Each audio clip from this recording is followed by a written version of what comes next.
very well, beat Pew just now, and now has to face off against Young Eevey. And in Germany, there are a couple of Bowser Jr. mains, and most notably in Snormanda, for example. Yeah. But let's see how Sabaca is going to tackle this matchup with his Lucina. Yeah, of course, we cannot be sure if he does actually have matchup experience against Snormanda.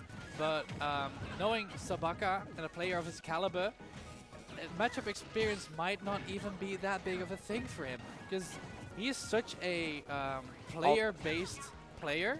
Like, he really likes dismantling opponents, as we saw against Pew.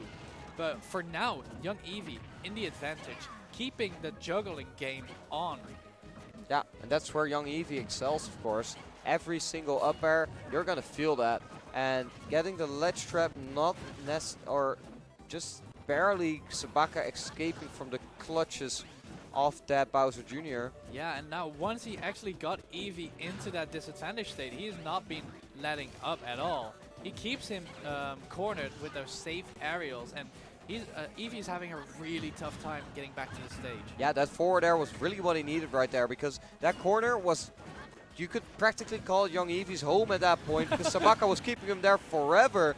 But finally, Young Eevey getting the stock, and yeah. Yeah, that insanely good up air from Bowser Jr. Not only his best combo tool, but also one of his best killing tools. Such a versatile tool in his toolkit. Yeah.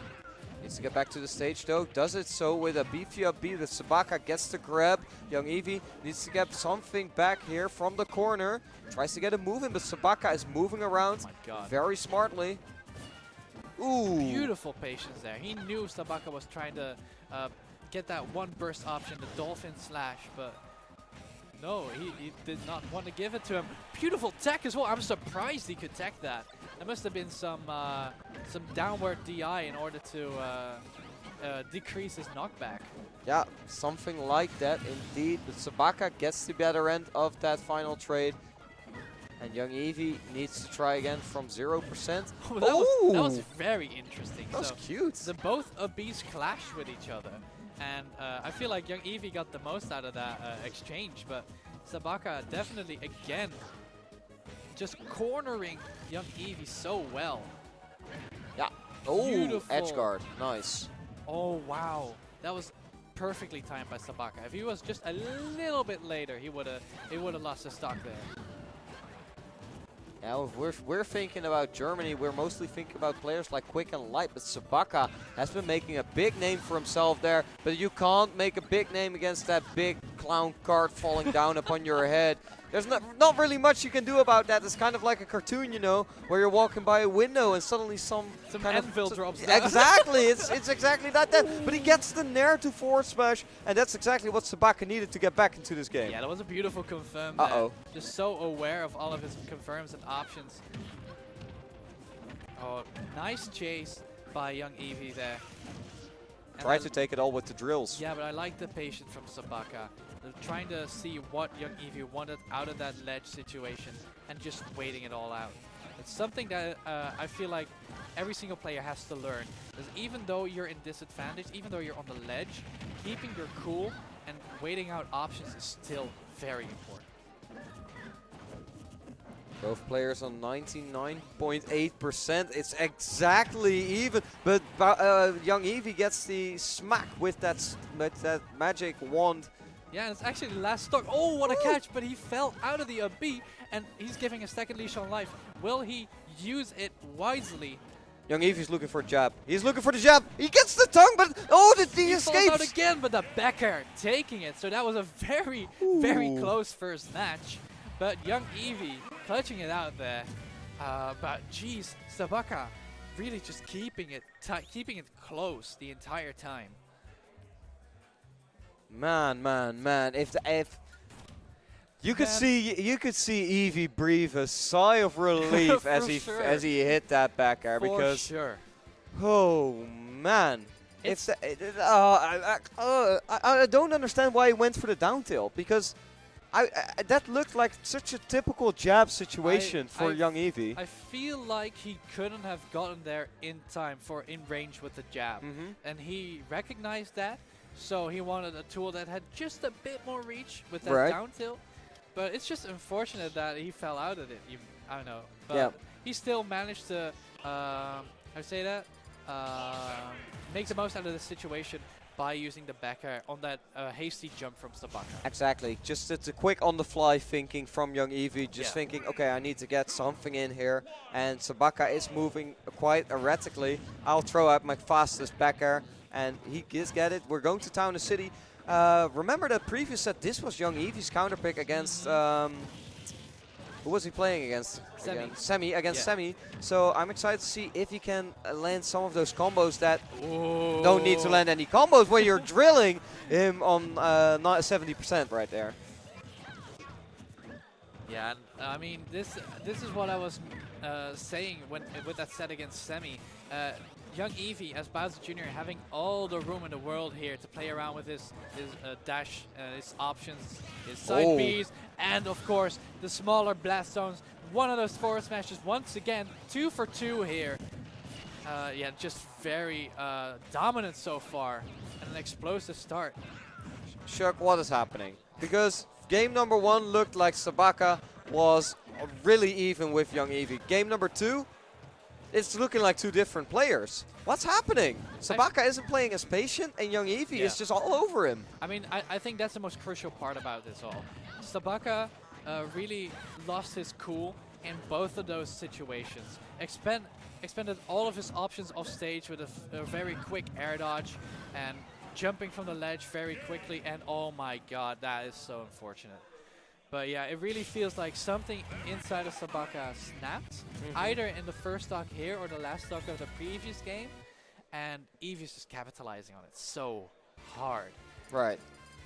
But we have to give credit to Sabaca for that game 1. And if he took this game number 2 to reset his mental, then this set isn't over just yet. It looked like a quick 3-stock, but as I said earlier, 3 stocks happen in Ultimate. And they don't necessarily mean anything. We're going to see how this stage plays out. Yeah, and what I actually did not like about this is that Sabaca went into the third game immediately. If something like that happens to you, you want to stall your opponent's momentum a bit, you want to recollect your own thoughts, so you just want to make use of that little time you have in between games to think about your game plan, think about what went wrong. But Sabaca did not do any of that. However, it seems like it's still working out for him, because he is keeping Eevey on this ledge forever, man. It's different players, different mindsets, and different styles of play. Sabaca is like, I'll fight your momentum head on, and he is doing so beautifully. He's fighting fire with fire. Exactly.